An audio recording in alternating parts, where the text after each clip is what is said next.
ఒకసారి మీటింగ్లో విన్న వాక్యాలే మరలా కొన్ని విషయాలను జ్ఞాపకం చేసుకుందాం.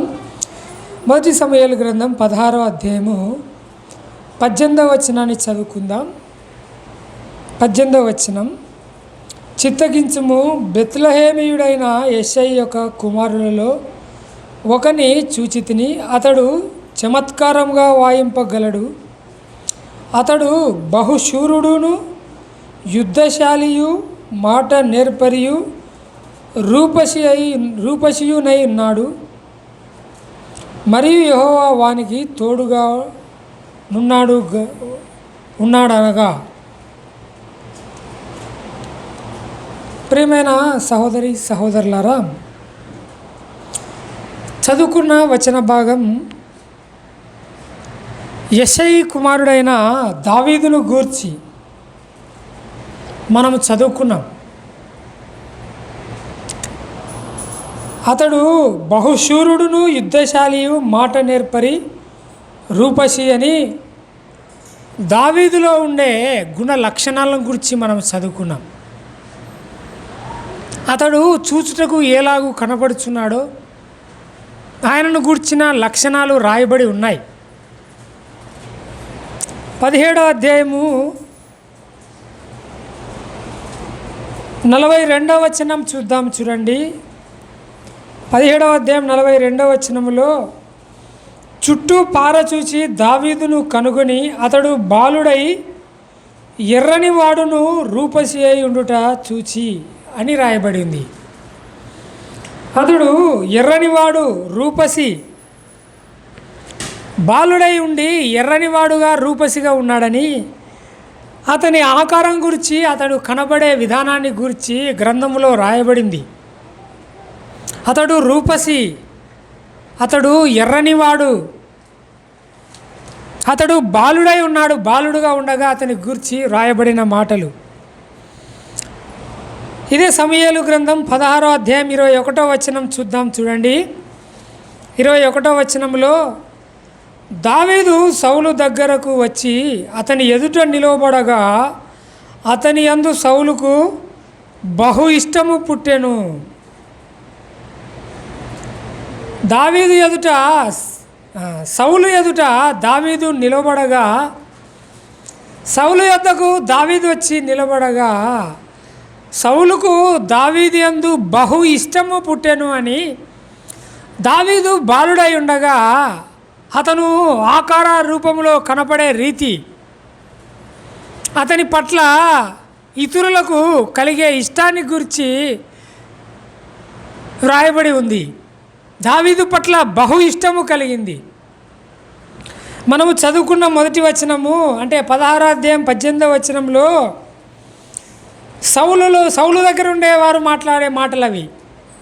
చిత్తగించుము, బెత్లెహేమీయుడైన ఒకరిని చూశామని వారు చెబుతున్నారు. దావీదు ఎలాగూ కనబడుచున్నాడో, అతడు ఇష్టుడుగా ఎలాగూ కనబడుచున్నాడో అతని గూర్చి రాయబడిన మాటలు మనం వింటున్నాం. బాలుడుగా ఉన్నాడు, అయితే రూపసిగా కనబడుచున్నాడు.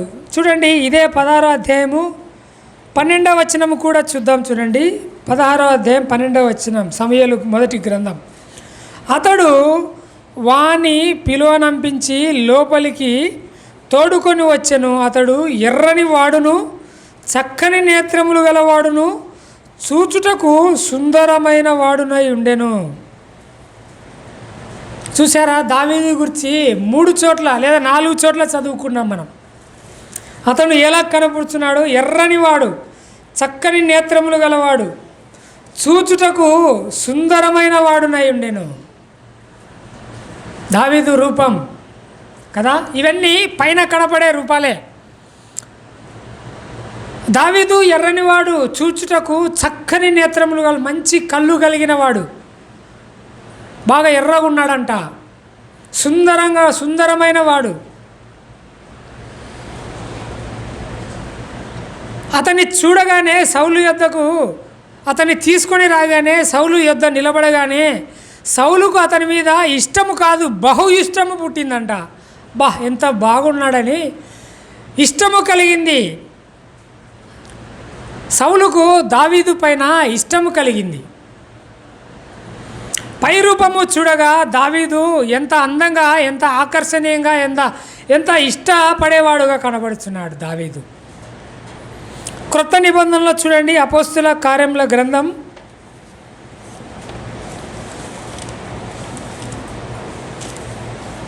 13వ అధ్యాయం 22వ వచనం చూడండి. అపోస్తుల కార్యముల గ్రంథం 13వ అధ్యాయం 22వ వచనం.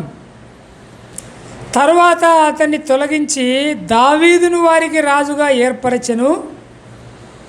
మరియు ఆయన, అంటే పరలోకము నుండే ప్రభువు మాట్లాడుతున్నాడు దావీదును గురించి. మరియు ఆయన, నేను యెషయి కుమారుడైన దావీదును కనుగొంటిని, అతడు నా ఇష్టానుసారుడైన మనుషుడు, అతడు నా ఉద్దేశములన్నీ నెరవేర్చనని చెప్పి అతని గురించి సాక్ష్యమిచ్చెను. మొదటి సమూయేలు గ్రంథం 16వ అధ్యాయం 17 అధ్యాయాలలో దావీదు యొక్క పైరూపం, దావీదు యొక్క రంగు, దావీదు యొక్క కళ్ళు, దావీదు యొక్క ఆకారం కనబడుచున్నది. సౌలు యొక్క సేవకులు అనేవారు దావీదును గూర్చి చెప్పారు. అతను ఇష్టుడుగా, అతను మంచిగా, అందంగా కనబడుచున్నాడు. ఆ విషయాన్ని సేవకులు తెలియజేశారు. గొల్యాతు కూడా 17వ అధ్యాయంలో దావీదు అతని యొద్దకు రాగా అతన్ని చూడగా బాలుడును రూపసి అయి కనబడుచున్నాడు. అంతకంటే ముందు సమూయేలు యొద్దకు దావీదును తీసుకొని రాగా దావీదు మంచి కళ్ళు గలవాడుగా, ఎర్రనివాడుగా, అందగాడుగా కనబడుతున్నాడు, సుందరుడుగా కనబడుతున్నాడు, భౌతికంగా కనబడుతున్న దావీదు. ఈ అపోస్తుల కార్యముల గ్రంథం 13వ అధ్యాయం 22వ వచనంలో దావీదు అంతరంగికంగా ఎలాగున్నాడో కనబడుచున్నది.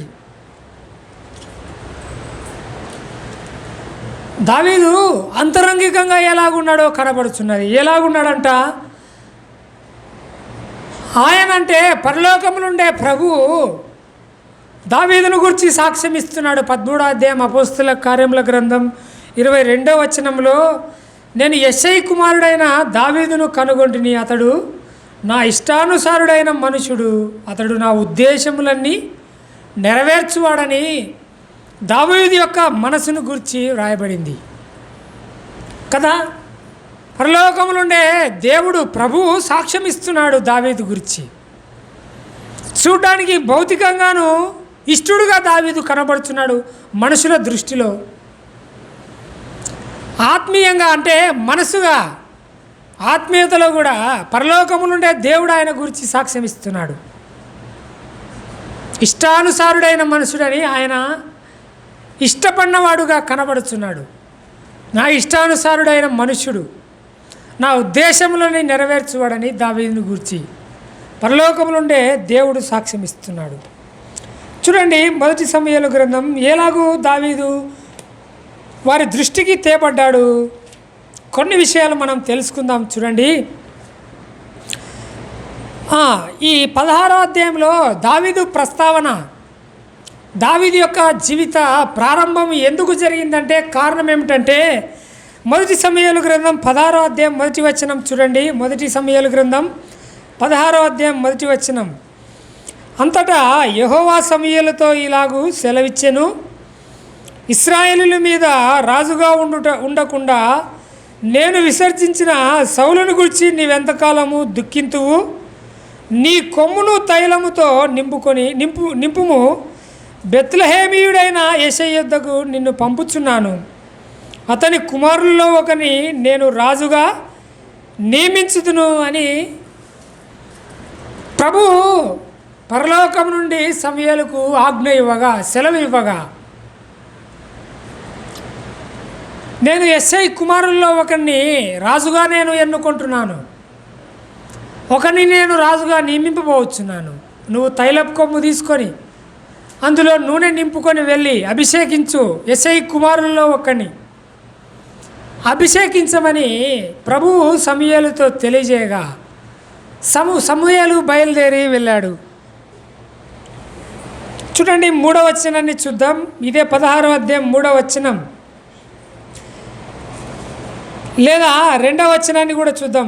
2వ వచనం, సమూయేలు నేను ఎట్లు వెళ్ళుదును, నేను వెళ్ళిన సంగతి సౌలు వినిన యెడల అతడు నన్ను చంపుదుననగా, యెహోవా నీవు ఒక పెయ్యను తీసుకొని పోయి యెహోవాకు బలి పశువును వధించుటకై వచ్చితనని చెప్పి యెషయిని బలి అర్పణకు పిలువుము, అప్పుడు నీవు చేయవలసిన దానిని నీకు తెలియజేతును. ఎవని పేరు నేను నీకు చెప్పుదునో అతనిని నీవు అభిషేకింపవలెనని సెలవీయగా, ప్రభు పరలోకము నుండి సమూయేలుతో మాట్లాడుతున్నాడు.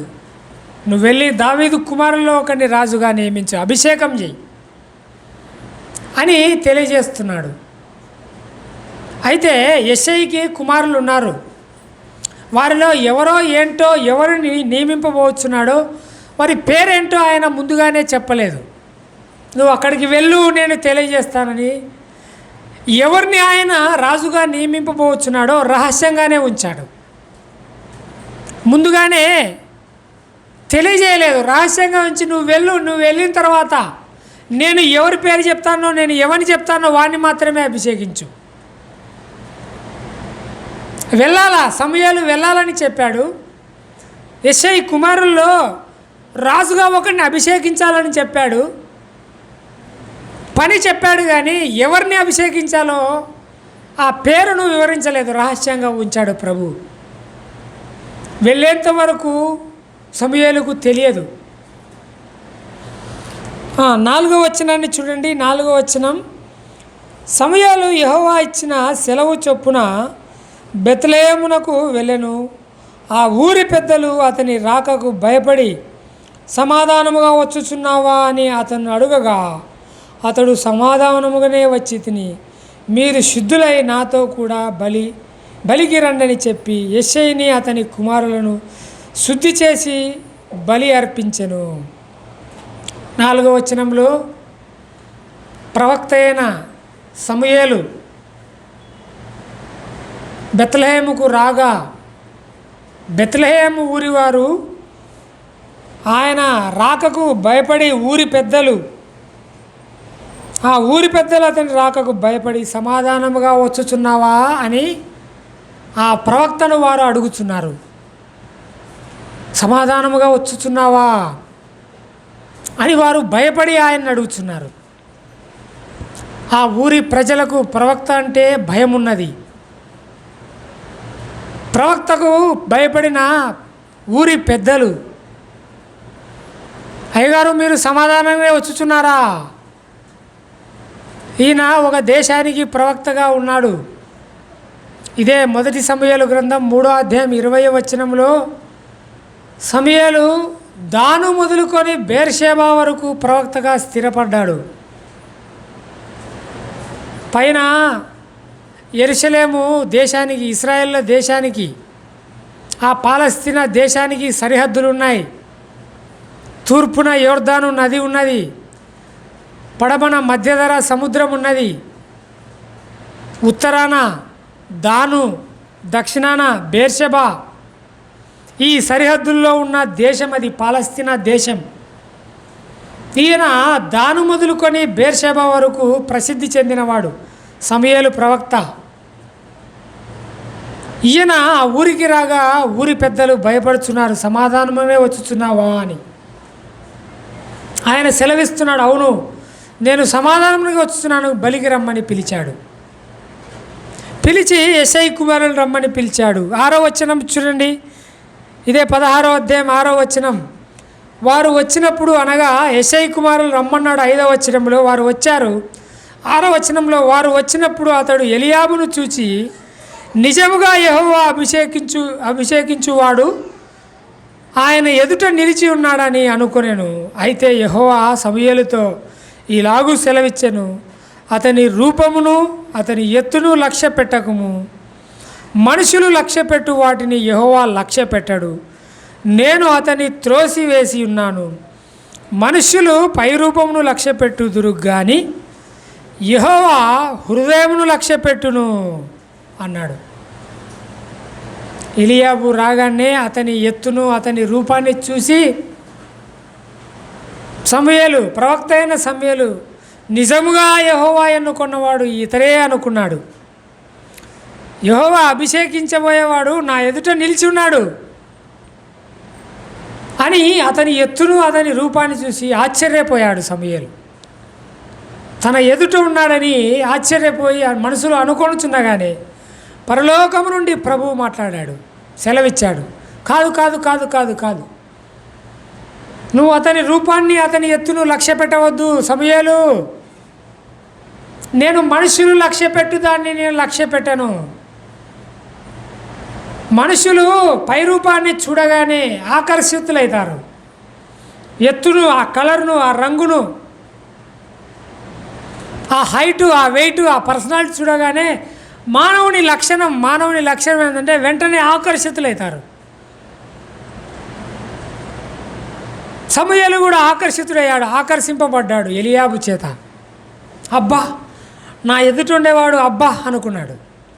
కాదు కాదు కాదు, మీరు మనుషులే, భూలోకంలో ఉండేవారు. సమూయేలు ప్రవక్త గారు, మీరు మనుషులు, మీరు లక్ష్య పెట్టేదాన్ని నేను లక్ష్య పెట్టను. అతను నేను త్రోసివేశాను. నేను పైరూపమును చూచువాడను కాను. మనుషులకు పైరూపమే కనబడుతుంది, అంతరంగికంగా ఏముందో కనుగొనలేరు మనుషులు. ఒక మనిషి యొక్క మనసులో ఏముందో కనిపెట్టలేరు మానవుడు. ఆయన పరలోకమున ఉండేవాడు, మానవుడు కాదు, మానవ అతీతుడు. ఆ పరలోకము నుండి మనుషుల హృదయంలో ఉండే ఆ హృదయాన్ని చూసేవాడు, ఆ హృదయాన్ని లక్ష్య పెట్టేవాడు ఆయన.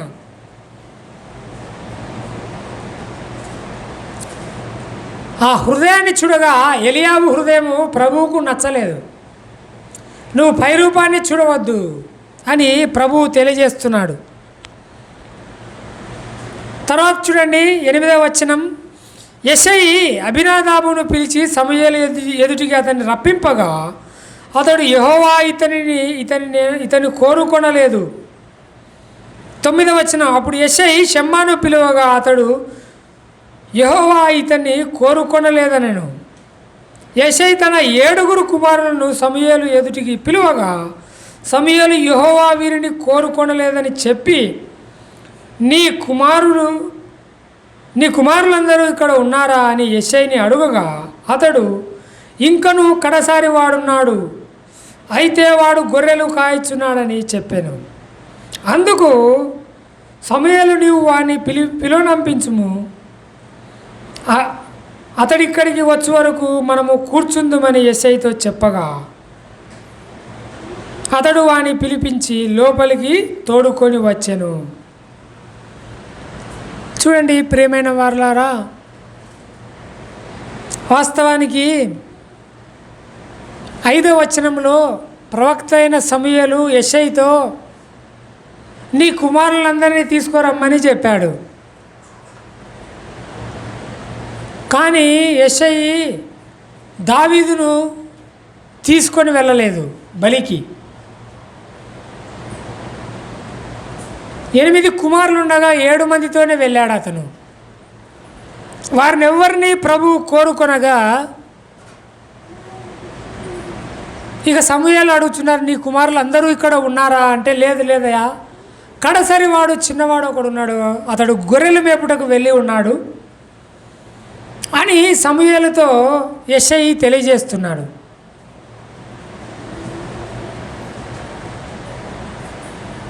అయితే వాడిని పిలువనంపింపమని చెప్పాడు. మనం ఇక్కడే కూర్చొని ఉందామని చెప్పాడు సమూయేలు. యెషయి వయసులో పెద్దవాడే కదా, దావీదుకు తండ్రి. ఆయనకు 8 కుమారులు ఉన్నారు, అంటే 8 మంది కుమారులు ఉన్నారు. ఈ చిన్నవాడైన దావీదును లక్ష్య పెట్టలేదు ఆయన.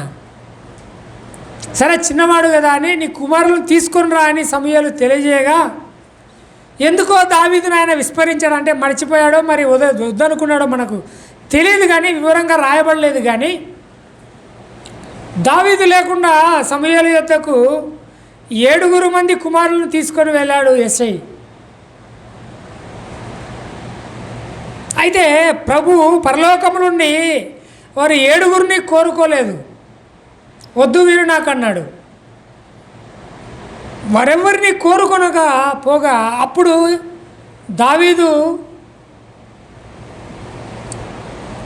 దావీదును గురించిన ప్రస్తావన జరిగింది.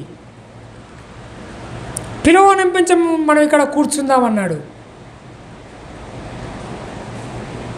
చూడండి, సమూయేలు బెత్లెహేముకు రాగా ఊరి పెద్దలు భయపడ్డారు. అంటే ఆయన పవర్ ఏంటో, ఆయన పలుకుబడి ఏంటో, ఆయన శక్తి ఏంటో మనము గ్రహించవచ్చు. సమూయేలు యొక్క పరిస్థితి అంత బలము గలవాడు, అంత పెద్ద ప్రవక్త, ఒక దేశానికే ప్రవక్తగా ఉండేవాడు, బిజీగా ఉండేవాడు. ఆ చిన్నవాని కొరకు పిలువనంపించు, మనం కూర్చుందామన్నాడు ఎస్ఐతో. ఆనాడు గొర్రెల కాపరులు గొర్రెలు కాసుకోవడానికి వెళ్ళాలంటే ఊర్లు దాటి వెళ్తారు, కొండలలోకి వెళ్తారు. ఆనాడు మనలాగా మంచి రోడ్లు, మంచి వాహన సౌకర్యాలు కలిగినవి కాదు. ఆ దావీదును తీసుకొని రావాలంటే వారు ఏ దిక్కున వెళ్ళాలో గొర్రెలు మేపుకోవడానికి అందరూ కలిసి గుంపులుగా వెళుతారు కొండలలో. ఎంత దూరం వెళ్ళారో, ఎక్కడికి వెళ్ళారో తెలియదు. కానీ ఆయన వచ్చేంత వరకు, ఆ దావీదు వచ్చేంత వరకు సమూయేలు అతని కొరకు వేచి ఉండుట కదా. యెషై తండ్రి వయసులో పెద్దవాడు, సమూయేలు పెద్దవాడు. వీరిరువురు ఆ చిన్నవాడైన దావీదు వచ్చేంత వరకు వేచి ఉండుట, ఆ చిన్నవాడిని లక్ష్య పెట్టుట. మనం ఇంతవరకు దావీదు గురించి విన్నాం, బాలుడు అని రాయబడింది. ఆ బాలుడైన దావీదు కొరకు వారు ఎదురు చూచుట ఎంత గొప్ప విషయం చూడండి. సమూయేలులో ఉండే తగ్గింపు, ప్రభు ఇచ్చిన ఆజ్ఞను బట్టి ఆ రాజుగా ఎన్నుకోమన్నాడు. ఈ 7 కాదన్నాడు. ఇక చివరి వాడున్నాడు. ఇంత మంచిగా ఉన్నారు, ఇంత హైటు వెయిటు, భౌతికంగా ఇంత బాగున్న వాళ్ళే కాదన్నాడే, అతన్ని ఏమెన్నుకుంటాడో అని తృణీకరించిన వాడు కాడు సమూయేలు. ఇంకా పెద్దవాళ్ళే కాదని అంటే చిన్నవాడిని ఏమి తీసుకుంటాడబ్బా, ఇక చూద్దాంలే, మళ్ళీ వద్దాంలే, ఇప్పటికి వెళ్ళొస్తానులే, నాకు పని ఉంది, నేను బిజీగా ఉంటాను, నేను వెళ్ళొస్తానులే, మళ్ళీ కలుద్దామని, మళ్ళీ ఒక రోజు వస్తానులే అని చెప్పినవాడు కాడు సమూయేలు. పెద్దవారంతా 7 అయిపోయిన తర్వాత ఆ చిన్నవాడి కోసమైనా ఆయన ఎదురు చూస్తున్నాడు. అది ఎంత సమయం పట్టిందో, 1 రోజు పట్టిందో, 2 రోజులు పట్టిందో మనకు తెలియదు. ఎందుకంటే వెళ్ళాలా, ఎన్ని కిలోమీటర్లు వెళ్ళారో దావీదు వాళ్ళు ఆ గొర్రెల మేపుటకు ఎంత దూరం వెళ్ళారో తెలియదు. వారి కోసం వెళ్ళాలా, మరలా వారిని తీసుకొని రావాలా, ఆ గొర్రెలు ఎవరికైనా అప్పచెప్పి తీసుకొని రావాలా, లేదా గొర్రెలతో పాటు తీసుకొని రావాలా, ఎలాగో తెలియదు. కానీ సమయం అయితే బాగా పట్టుతుంది. ఆ సమయం అయినంత కూడా అతను వచ్చేంత వరకు కూడా వేచి చూశారు. క్రొత్త నిబంధన గ్రంథములో మనం కూడా ఎరుగుదుము. యేసు ప్రభువారు యెరూషలేము పట్టణానికి వచ్చే సందర్భంలో పిల్లలు ఆయన దగ్గరకు వచ్చారు. అయితే అక్కడ ఉండేవారు ఏం చేసినారంటే ఆ పిల్లలను దూరపరిచినారు. ప్రభు వారితో అన్నారు, చిన్నపిల్లలు ఆటంకపరచకుడి, దేవుని రాజ్యం వీరిదే అన్నాడు.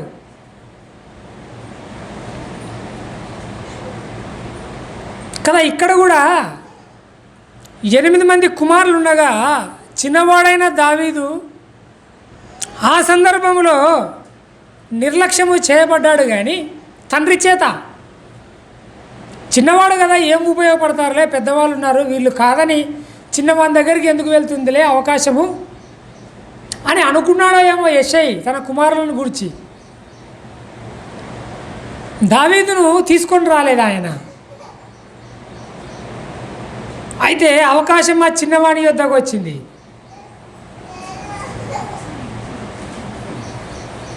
చూడండి,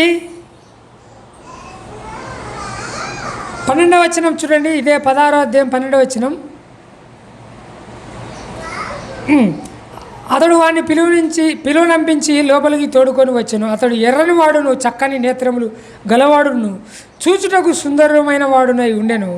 అతడు రాగానే, నేను కోరుకున్నవాడు ఇతడే, నీవు లేచి వారిని అభిషేకించమని యెహోవా సెలవేయగా, సమూయేలు తైలపు కొమ్మును తీసి వాని సహోదరుల యొక్క వానికి అభిషేకము చేసెను. నాట నుండి యెహోవా ఆత్మ దావీదు మీదికి బలముగా వచ్చెను. చూసారా, చివరివాడు చిన్నవాడు, ఏముందిలే, ఏం ఉపయోగపడతాడులే అనుకున్నాడేమో తండ్రి. చివరివాడే ఉపయోగపడ్డాడు. తన సహోదరుల ఎదుట, పెద్దవారైన తన సహోదరుల ఎదుట సమూయేలును అభిషేకం చేయమని ప్రభువు సెలవేయగా పరలోకం నుండి వెంటనే ఆయన తైలపు కొమ్ము తీసుకొని అతన్ని అభిషేకించి అతని అభిషేకము చేయగా యెహోవా ఆత్మ అతని యొద్దకు బలముగా వచ్చెను. తన సహోదరుల ఎదుట అభిషేకం పొందిన దావీదు.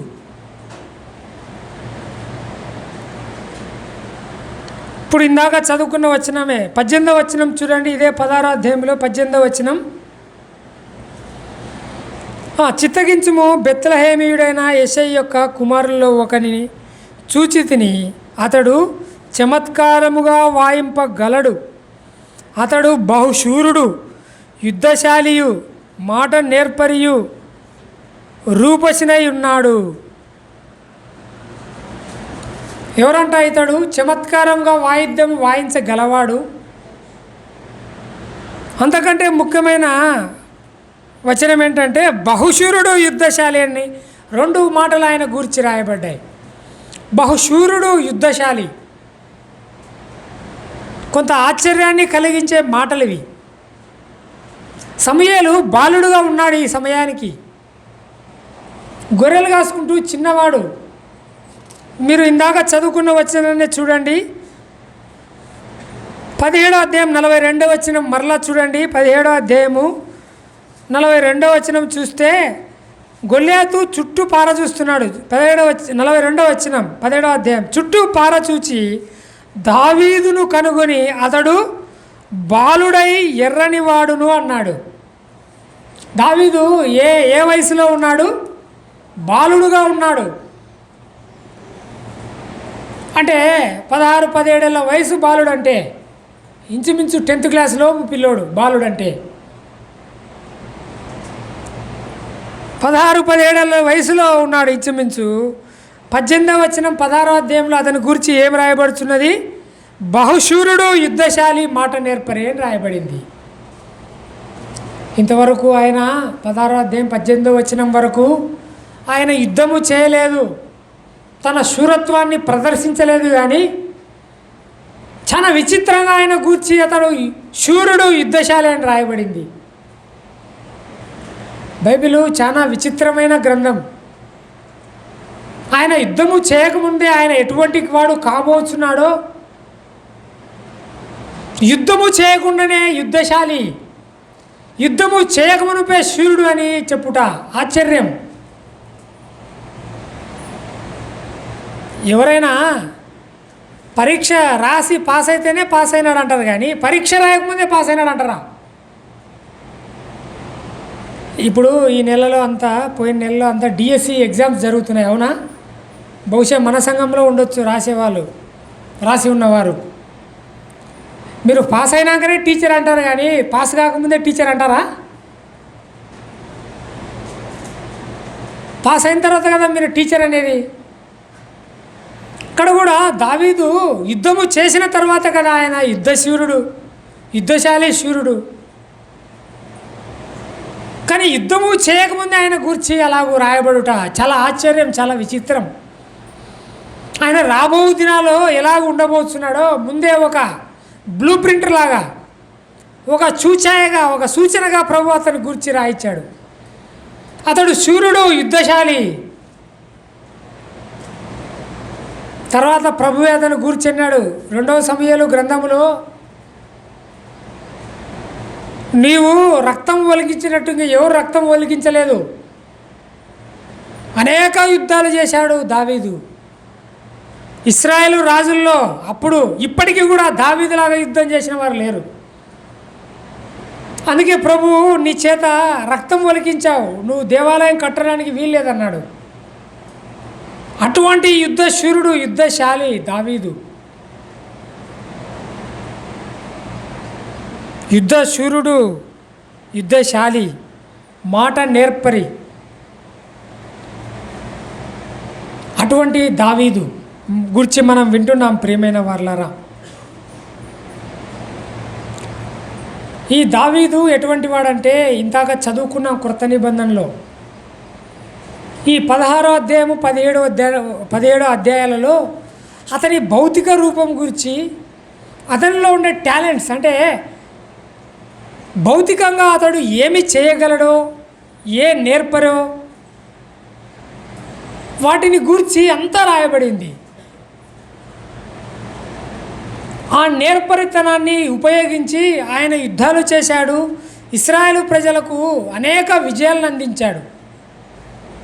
ఆయన చేసిన యుద్ధముల ద్వారా పాలస్తీనా దేశంలో ఉండే ఇశ్రాయేలు ప్రజలకు శాంతి సమాధానాలు కలిగాయి. తరువాత సమూయేలు రాజుగా రాగా ఆయన రాజ్య పరిపాలన వరకు ఒక యుద్ధం కూడా జరగలేదు. అంతగా శత్రువులను అణిచివేసినాడు దావీదు. 40 ఏళ్ళు యుద్ధం లేకుండా ఇశ్రాయేలు రాజ్యం ఉండింది. సొలొమోను కాలమంతా ఒక్క యుద్ధము కూడా జరగలేదు. కేవలం ఆయన దేవాలయాన్ని కట్టాడు.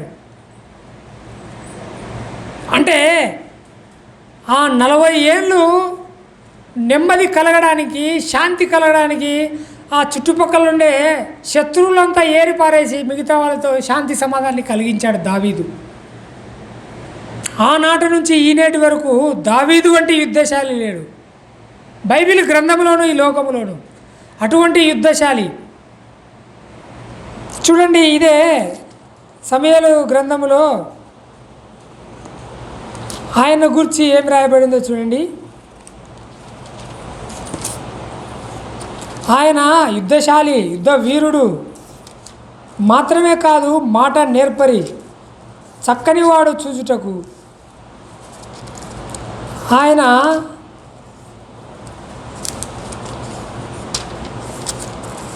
చూడండి, ఇదే మొదటి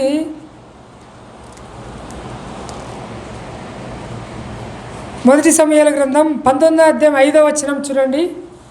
19వ అధ్యాయం 5వ వచనం.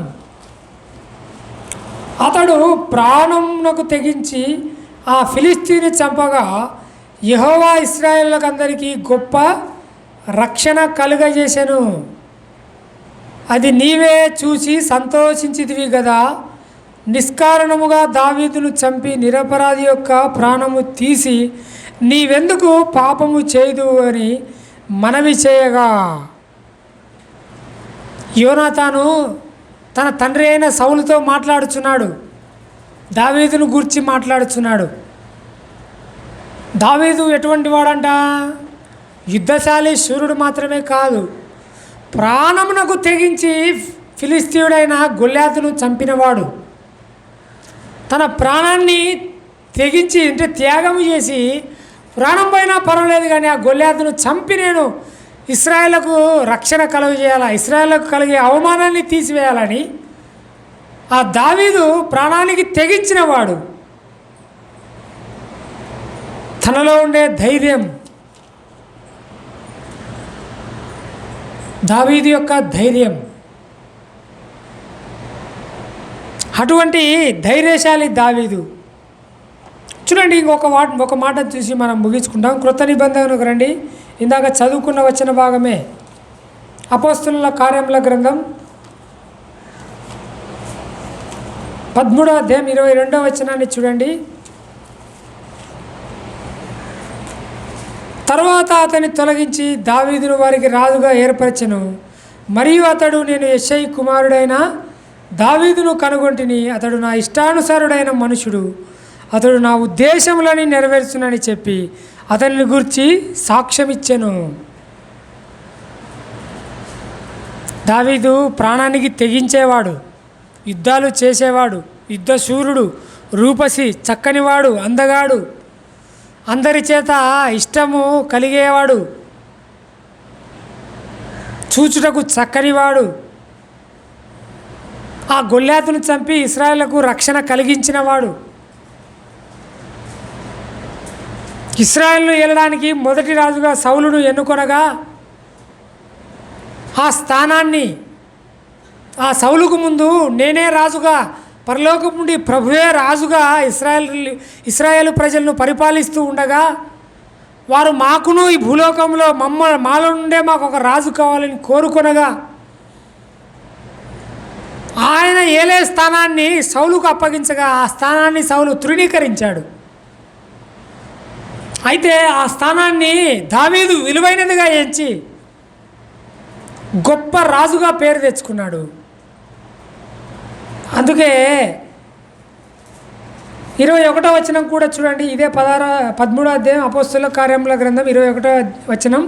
ఆ తర్వాత వారు రాజు కావాలని కోరుకొనగా దేవుడు బెన్యామీను గోత్రీయుడును కీషు కుమారుడైన సౌలును వారికి 40 ఏళ్ల వరకు దయచేసెను. ఎవరు కోరుకున్నారు చూడండి, ఇశ్రాయేలు ప్రజలే కోరుకున్నారు మాకు రాజు కావాలని. సరే, అంతవరకు నేనే రాజు అనుకున్నాను, నేనే రాజుగా ఆ ఇశ్రాయేలు ప్రజల్ని ఏలుచున్నానని ప్రభువు పరలోకం నుండి ఏలుచుండగా వారు మనుషుల్లో రాజు కావాలని కోరుకున్నారు. సరే, వారు కోరుకున్నట్టే సౌలును రాజుగా ఇచ్చాడు.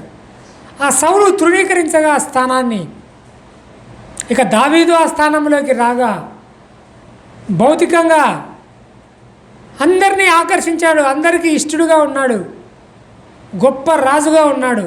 ఇక్కడ ఆత్మీయంగా ఆ పరలోకం నుండే తండ్రికి ఇష్టడుగా ఉన్నాడు. ప్రభు సంతోషించువాడుగా ఆయన కనబడుచున్నాడు కదా. ఆయనే సాక్ష్యం ఇచ్చుచున్నాడు, నా ఇష్టానుసారుడైన మనుష్యుడు. ఇంత మంచి మాటను ప్రభు పరలోకం నుండి చెప్తున్నాడు చూడండి. నాకు ఇష్టం అతడంటే ఎంత గొప్ప విషయం కదా. ఈ లోకంలో కొంత గొప్పవారు అనేవారే ఎవరి గురించిన అతడంటే నాకు ఇష్టం అంటే ఏదో అది గొప్పగా కదా. ఈ లోకంలో ఒక రాజకీయ నాయకుడు ఎవరన్నా, ఒక ఎమ్మెల్యేనో, ఒక లేదా ముఖ్యమంత్రి, అలాంటి గొప్ప వ్యక్తులు పలానోళ్ళు పేరు పెట్టి పిలిస్తేనే అబ్బా ఈయన తెలుసా ఆయన కానీ గొప్పగా ఫీల్ అవుతాం. అటువంటిది పరలోకములుండే దేవుడు అతడంటే నాకు ఇష్టం అంటే ఎంత గొప్ప విషయమో చూడండి. అంటే దావీదు మనసు ఎటువంటిదో, అంటే పరలోకములుండే ప్రభువును ఇష్టానుసారుడైన మనుషుడు, ఆయన ఇష్టాన్ని అనుసరించేవాడు, ఆయనకు ఇష్టడైన వాడు, ఆయన ఉద్దేశాలను నెరవేర్చేవాడు. కాబట్టి ప్రియమైన వారలారా, మనం కూడా ఈ లోకంలో విశ్వాసులుగా కొనసాగుచుండగా భౌతికంగా ఈ లోకంలో మనం ఉండగా శక్యమైతే అందరితో సమాధానంగా ఉండండి అన్నాడు ప్రభు. మనం కూడా ఈ లోకంలో జీవించుచుండగా శక్యమైతే అంటే కుదిరితే అవకాశం ఉంటే అందరితో దావీదు ఎలాగో ఇష్టడుగా ఉన్నాడో మనం కూడా సంఘంలో అందరితో, బయట అందరితో ఇష్టలుగా ఉండాలని వాక్యం ద్వారా ప్రభు మనల్ని హెచ్చరిక చేస్తున్నాడు. అంత మాత్రమే కాదు, దావీదు మనసు వలె, దావీదు హృదయం వలె, దావీదు ఆత్మ వలె మనం కూడా పరలోకం నుండే ప్రభువుకు మన హృదయం, మన మనసు ఇష్టంగా ఆయన కోరుకున్నట్టుగా ఆయన ఉద్దేశాలను అనుసరించేదానిగా ఉండాలని ఆ పరలోకం నుండే ప్రభు వాక్యం ద్వారా కోరుకొని మనకు హెచ్చరిక చేస్తున్నాడు. యేసుక్రీస్తు కలిగిన మనసు మీరును కలిగి ఉండండి అన్నాడు కదా. క్రీస్తు కలిగిన ఫిలిప్పీ పత్రికలో అన్నాడు కదా, క్రీస్తు కలిగిన మనసు మీరును కలిగి ఉండండి. చూడండి ఆ మాట మనం ముగించుకుందాం. ఫిలిప్పీ పత్రిక 2వ అధ్యాయం 5వ వచనం చూడండి. ఫిలిప్పీ పత్రిక 2వ అధ్యాయం 5వ వచనం. క్రీస్తు యేసునకు కలిగిన ఈ మనస్సు మీరును కలిగి ఉండుడి. దావీదుకు కలిగిన మనస్సు, మన ప్రియ ప్రభువుకు కలిగిన మనస్సు మీరును కలిగి ఉండండి అని వాక్యము ద్వారా ప్రభు ఈ ఉదయకాలంలో మనకు హెచ్చరిక చేస్తున్నారు. ప్రియమైన వారలారా, దావీదు వలె అందరికీ ఇష్టంగా శక్యమైతే సాధ్యమైతే మనకి ఎంతవరకు అవకాశం ఉంటుందో అంతవరకు మనం ఇష్టలుగా ఉండాలని ప్రభు కోరుకుంటున్నాడు. మాత్రమే కాదు, దావీదు వంటి మనస్సు, అంతకంటే ముఖ్యంగా ప్రభు వంటి మనస్సు, క్రీస్తు యేసునకు కలిగిన మనస్సు మనము కలిగి ఉండాలని ప్రభువు కోరుకుంటున్నాడు. కాబట్టి అలాంటి మనసు కలిగి ఉండి మనము మన విశ్వాస జీవితంలో ముందుకు కొనసాగాలని ప్రభువు తన వాక్యం ద్వారా హెచ్చరిక చేస్తున్నాడు. అలాగూ కలిగి ఉందును గాక. మనము క్రీస్తు యొక్క మనసు కలిగి ఉండాలంటే ఏం చేయాలంటే, ఆ మనసు ఎలాగుంటుందో గ్రంథంలో రాయబడింది. ఆ మనసు ఎలాగ కలిగి ఉన్నారో ఆదికాండం మొదలుకొని ప్రకటన గ్రంథం వరకు ఉంటుంది. మన అనుదిన జీవితంలో ధ్యానం చేసి ఆయన ఎలాగ ఉండాలని మన మనసును కోరుకున్నాడో వాటిని తెలుసుకొని ఆ మనసును కలిగి ఉండి ఆ ప్రభువును అనుసరించి ముందుకు కొనసాగడమే. అలాగూ ప్రభు యొక్క వాక్యము ద్వారాను ప్రభు యొక్క ఆత్మ ద్వారాను మనము కొనసాగుదుం గాక. ప్రభువు తన ఆత్మ ద్వారా మనకు సహాయము చేయునుగాక. ప్రభు ఈ వాక్యం మన కొరకై దీవించునుగాక. ప్రార్థన చేసుకుందాం. పరలోకమందున్న దేవా, పరిశుద్ధుడగు మా తండ్రి, మీ పాదములకు మరొక మారు స్తోత్రములు చెల్లిస్తున్నాం. ఇంతవరకు ప్రభువా దావీదును గూర్చి కొన్ని విషయాలు విన్నాం. అవును, దావీదు మనుషుల చేత ఇష్టడుగా కనబడ్డాడు. తర్వాత ప్రభువా మీరే సాక్ష్యం ఇచ్చారు పరలోకం నుండి, మీకును ఇష్టడుగా ఉన్నాడు. ప్రభువా స్తోత్రములు చెల్లిస్తున్నాం. ఈ ఉదయకాలం మా మధ్యకు మరి దావీదును గురించి తీసుకొని వచ్చారు. స్తోత్రములు. మేమును శక్యమైతే భౌతికంగా అందరితో సమాధానంగా ఉండులాగున కృప చూపండి. ఆత్మీయంగా మా హృదయంలో మా మనసులో మీకు ఇష్టలుగా ఉండడానికి కృప చూపండి. మేమును ఇష్టానుసారమైన మనుషులుగా జీవించులాగున కృప చూపమని ప్రార్థిస్తున్నాం. క్రీస్తు యేసునకు కలిగిన మనస్సు, అబ్బో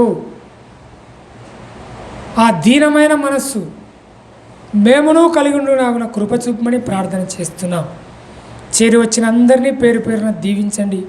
తిరిగి మేము మా గృహాలకు వెళ్తుండగా మాతో కూడా ఉండుమని, అనారోగ్యంతో ఉన్న మా నాన్నగారిని జ్ఞాపకం చేసుకోండి. ఇంతవరకు ఇచ్చిన నెమ్మదికై స్తోత్రములు.